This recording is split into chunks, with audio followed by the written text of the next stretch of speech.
7 hours and 44 minutes. This woman's particular forte is probably going as hard as she can on a bike for maybe 10-15 seconds maximum.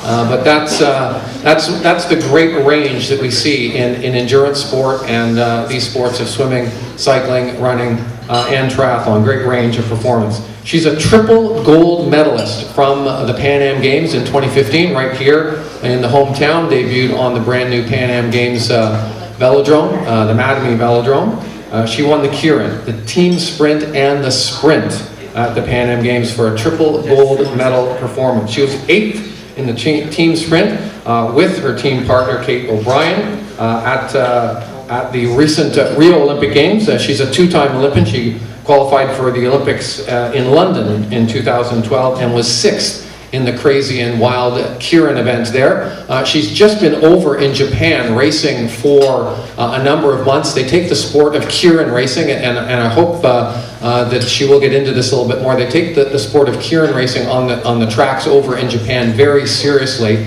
And again, I hope she'll be able to share some of that with you when she gets up here. Your keynote speaker tonight is Monique Sullivan.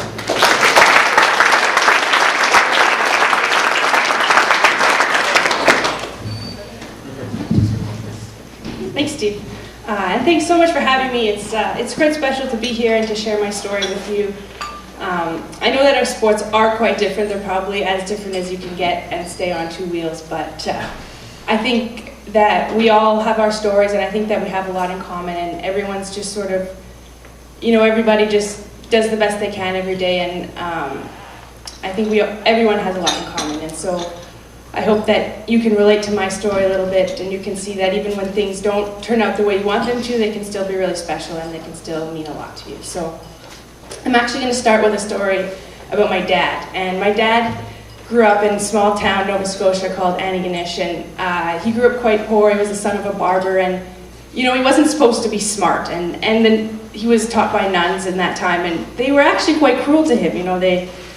Sometimes they wouldn't even let him go to the bathroom. The stories he has are just absurd. And so he grew up, dreaming that he could become the Minister of Education for Nova Scotia, and he would fire them all. And that was his motivation, and he became the first Sullivan to graduate from university. And his plans were derailed because an eager professor got him into law school, and so he didn't go the route he had planned. But he did graduate from law school, and when he moved out west, he sort of made his living by going to the clubs, and bouncers would sort of point out guys who seemed to be having a particularly hard day, and my dad would end up defending them for small crimes in court, and he would get paid with watches or housework, brickwork in the house, or sometimes not even at all. But he did make enough to support my mom and 3 of us kids, and everything he had he gave to us. So we got all of the sports. I did diving and tennis and volleyball and dance class. And dance, oh my goodness, the money my dad spent on costumes and lessons and competitions, and it's just crazy. And my sister turned into a beautiful ballerina. His investment was well worth it, but not all investments pay off. And I tramped along the stage like an elephant, always the biggest and oldest one in the class, and always the most uncomfortable. And when I was 11, my parents finally let me quit dancing, along with diving and volleyball and tennis. So by the time I was 11 years old, I had plenty of proof that I was not going to be an athlete. And that was okay. I really liked school. Not really with the other kids necessarily. I didn't have a lot of friends, but I did make friends with the teachers, and I learned to sort of hide inside at recess, and learned that if I asked them for chores to do, they would keep me inside at recess, and I could hang out there. And so I really liked math and science, and I figured I'd grow up to be a chemist. But when I was 12 years old, my mom signed me up for a cycling class, and much to my surprise, I fell in love with the sport, and I fell in love with cycling. And yes, I had found at last adventure to return my father's investment in all those other sports. Of course, that wasn't my motivation at the time. But I was not an instant cycling hit. We did all disciplines of cycling, and mountain biking and road was terrible. I would get dropped constantly. At one race, they were taking the whole course down, and my parents were like, "Where's Monique? She's not back yet. She hasn't finished the race yet." So really, I didn't have this super positive reinforcement right away. I just loved riding my bike. And so, yeah, I found at last, a use for my big heavy legs. And I wasn't a ballerina, but I was a sprinter. And so that was really exciting to me and set the direction of my life for the next 15 years. When I finished the Olympic Games in London in 6th place, this was like the perfect example of potential. 6th at your first games. Surely you'll win a medal next time. I mean, the world is your oyster. And so when I finished Rio in 8th, 17th, and 28th, respectively, in my 3 events, I was brokenhearted, and it really was tough to swallow. And I'm going to get into more of the specific details of the Rio experience in the Q&A, but right after Rio, I went to Japan. And this was really cool. So in Japan, the Kirin race, which is, it's about a 4 to 5 lap race on the tracks that we race on in there, and it's a betting sport. So you're literally like a racehorse. When you show up for the race, you check in your cell phone and your computer and any device that you can use to communicate with the outside world, you check it in, and you don't get it back for 4 days. You can't leave the building for 4 days. You are locked in. You spend your day in a big communal room with the other riders, and you're allowed out twice a day. Once for training in the morning, you get 20 minutes on the track in the morning, and then you have your race in the afternoon. And it's just a completely different experience. So that was a really nice way to switch. And so while I was there, I was able to reflect a lot on Rio, but more importantly, I was there with 3 other girls. And one of them was Christina Vogel from Germany. She is 7-time world champion and reigning Olympic champion, like current Olympic champion. So she's from Germany. There's also a British rider I went with, Katie Marchant. She was bronze medalist in Rio. And I was there with Sarah Lee from Hong Kong, who is a medalist from London. So as you can see, they're all Olympic medalists, and then there was me. And I actually couldn't believe that I got invited. But not being a medalist was a recent failure in my mind. And so I was pretty keen to figure out what they had done that I didn't do. Why had their dream come true and mine didn't? And at first, there was nothing. I couldn't find anything that was really significantly different. We all trained super hard. We all ate as well as we could. We all did recovery techniques. We all watched race videos. And all of us could be better at that. I didn't see any evidence that any of those girls were perfect at any of those things. And so this was sort of comforting and saddening a little bit for me. It made me sad to think that maybe I was closer than I thought. Maybe I was closer to that medal on a ribbon than I thought I was. But it also was comforting to know that, I had played my part well. And so I often beat myself up that I wasn't perfect. I berate myself, when I don't dot every I and cross every T. And so to see that they weren't perfect either sort of let me realize that I had played my part well. And that was a bit comforting. But as time passed, I did notice one key difference between them and myself. And this might not be, the key factor, but it was noticeable, and all 3 of these girls had it, and they had this confidence. They believed in their preparation over their entire careers, and it really fed a stream of belief in them when they got on the track and they competed.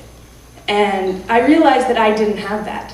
When I started on the national team, it was really small, so it was 1 or 2 athletes traveling to World Cups with a staff or 2, and it was pretty bare bones. We didn't have a velodrome.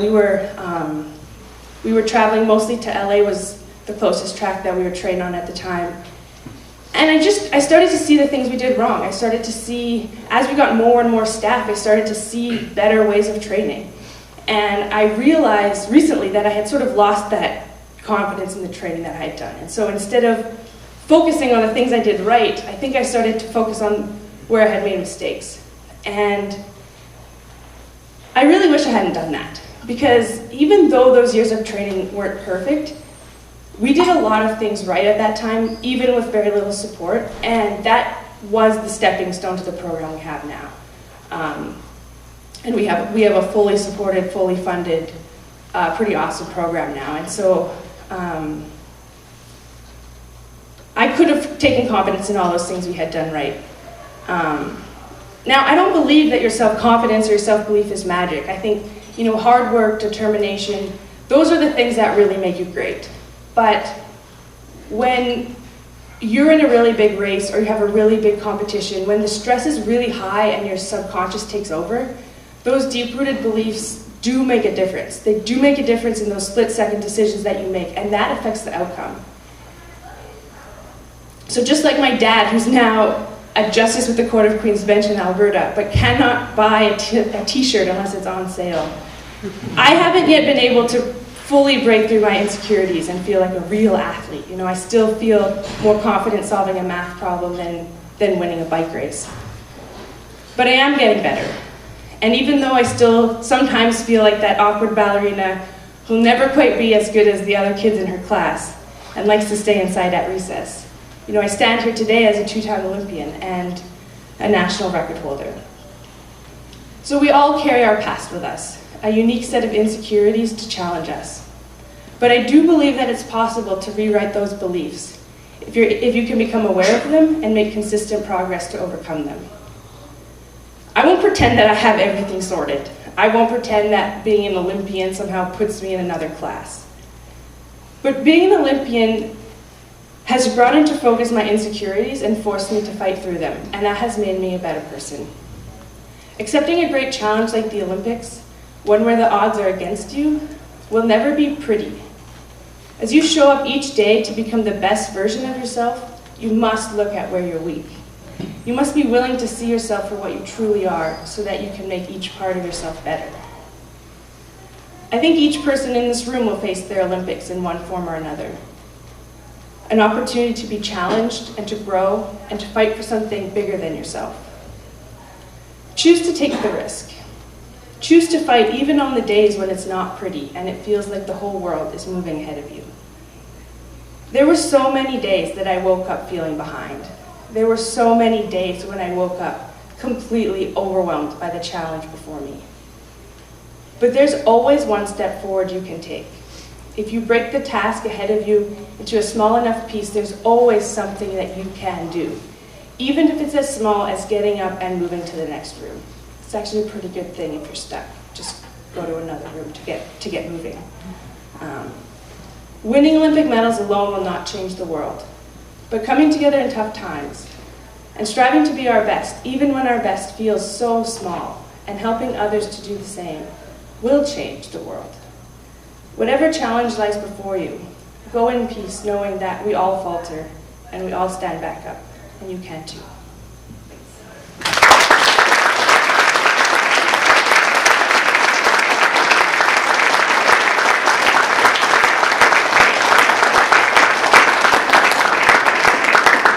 Thank you, Monique. That was awesome.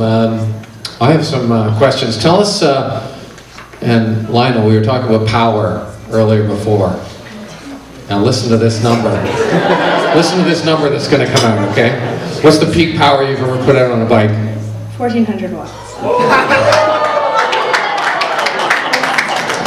1,400 watts, but that was only for what, like 5 seconds? Half a second, okay, all right. It wasn't that long. Now, we're going to keep running with the Lionel Sanders thing. No, so Lionel made a big revelation here. If you go to the track, how many people have been to the velodrome? Hands up. Okay, shame on you folks who have not been to the velodrome. Please put it on your schedule to get out there and do something out there this year. Take one of the Learn to Ride programs, come out and to watch the race. One of the things you notice when you go out there is all the riders warm up on the rollers. In the world of track, that's all they ride. They just ride the rollers. And in the world of triathlon, it's just the trainers. But Lionel just made a huge revelation that he switched over to riding the rollers, and he believes it's one of the reasons why he just broke the world record for the Ironman. So rollers are very important. Give us give us some sort of tips for those people who are nervous about riding rollers for the first time. Oh, it's just all about practice and getting used to it. If you set them up in a doorway, it's probably the safest way to learn, so you can hold on to the doorway. I don't suggest putting like something to hold on to down lower, because if you fall, you'll probably land on top of it. But the doorway's not going anywhere. So just one step at a time. And it's honestly, I could never train on like a standard trainer. It's just terrible. I don't know how you guys put up with it. But yeah, rollers or a direct drive trainer, that's go-to The go-to. Okay. Have you ever fallen on the rollers? You've probably fallen a couple of times. Yes, like even now, if you lose focus, you can still fall off. So it does happen, but it's worth the risk. It's not that risky. It's not. Monique's right. It's got one of those really steep learning curves. Like it seems you get on the rollers, and I saw that video, Lionel, that you did. It's like you're trying to ride a bike on ice for the first time. But you learn really quickly, and you get the hang of it, and then your hands off, and you're doing tricks like one leg and all that kind of stuff.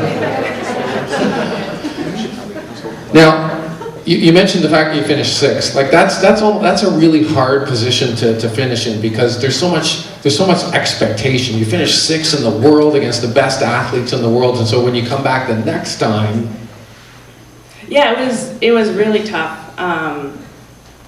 And the Keirin was the second event at the Olympics, and we had the team sprint the day before.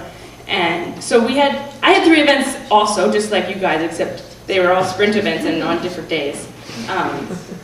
But yeah, it was really hard to turn around because the team sprint didn't go well, but the Keirin's my best event, so it was really hard to turn around for that. And then when it didn't go well, it was pretty devastating, and so it was sort of this big cloud of disappointment. But after a disappointing event, we always break it down, and we break down the performance, and we look at exactly what went wrong, and we break it down into like physical, emotional, mental, technical, and team. And so when you do that, you're able to get away from the emotion, and you can look at exactly something objective that went wrong and something objective that you can work on for next time. And so that's sort of how we kept going and kept the racing up, even though it was disappointing. So the Keirin's kind of a unique event. For the benefit of those in the room who might not know what the Keirin is, I'm sure there are people embarrassed who don't want to put up their hand. Just tell us really quickly. No, it's okay, because I didn't know until I started covering, track cycling myself. I didn't really know what the Keirin was. It's a totally cool event, but once you understand it, it's a bit of a lottery too at the same time. So that was my point. With you finish sixth, there's no guarantee that you're going to finish better the next time. But tell us quickly what the Keirin is, because it's a very cool event. Yeah, so the Keirin is a paced event, so we do, on a standard track, it's 8 laps, but the first 5.5 laps are paced by a journey bike, and there's 6 riders at a time, so we sort of line up behind the journey bike, and it gradually brings us up to speed.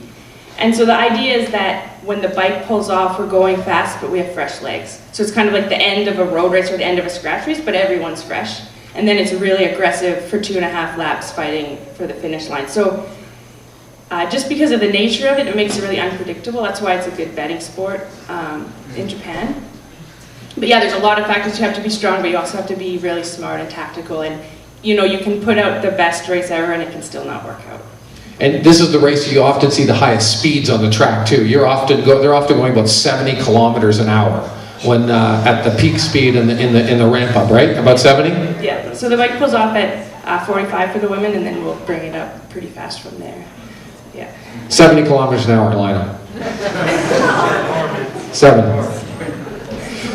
You mentioned confidence, and you and I were talking about this before dinner, and that's something that when you're working your way up through the ranks and race in that that World Cup, that World Championship, that Olympic Games, you get that confidence. And I've known lots of top ranked athletes myself, and I can just, there's an aura that comes about them after they've done that. Is that what it's like when you get that moment?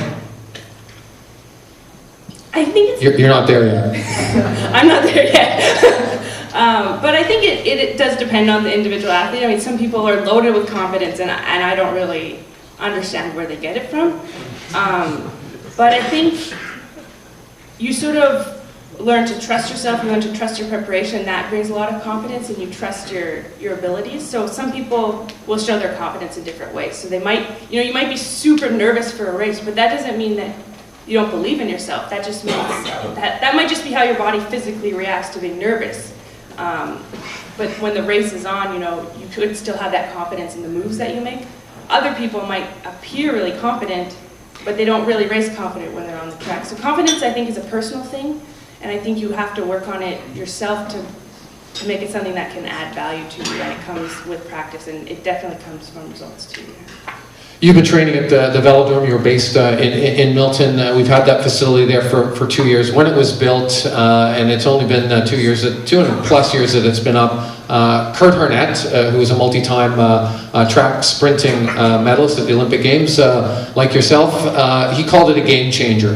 For you, actually an athlete that's been there training, utilizing it, tell us about how game-changing it has been.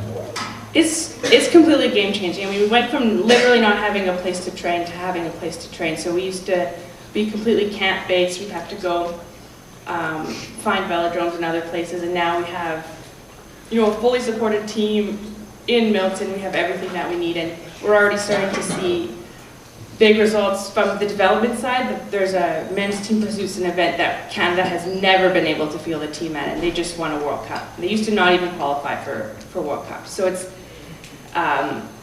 it's been pretty awesome already. It's going to be really cool. It's still new, it's only 2 years old, so it hasn't, we're still sort of seeing the results. I was a little bit sad that we weren't able, on the sprint side, to have a better results in Rio to sort of show the improvements we made, because I feel like we weren't able to really demonstrate the difference it had made. But yeah, it's going to be really exciting coming up, because, sport's all about habit, it's about routine, so the more often that you can be in an environment to have daily routines, and the more often you can practice that, that's what counts at the end of the day. So that's what we have now. And it is an awesome facility. As I mentioned, if you've not been out there, you should check it out. They have learn to ride programs that are really excellent, and it's not as scary as it seems terrifying when you're looking at that 45-degree banking, but it's really, once you get the hang of it and riding the fixed gear, it's totally cool, isn't it?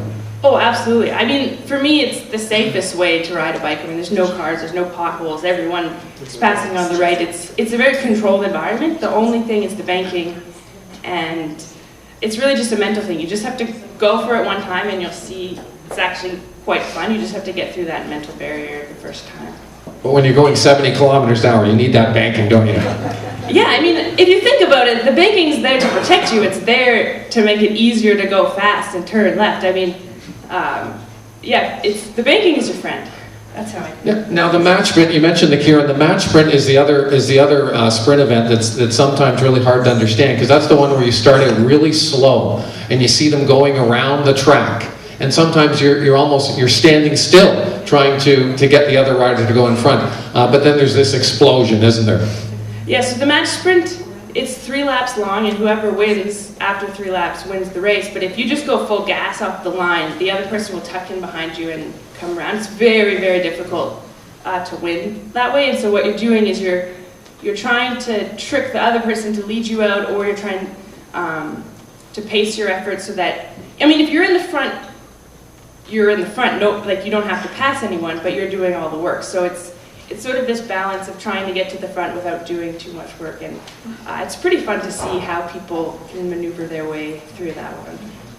Awesome. Monique, thank you very much for sharing all these thoughts with us tonight. I know you're sort of into a period of post-Rio transition, but we wish you the best in whatever you do at the end of this transition. Thank you very much.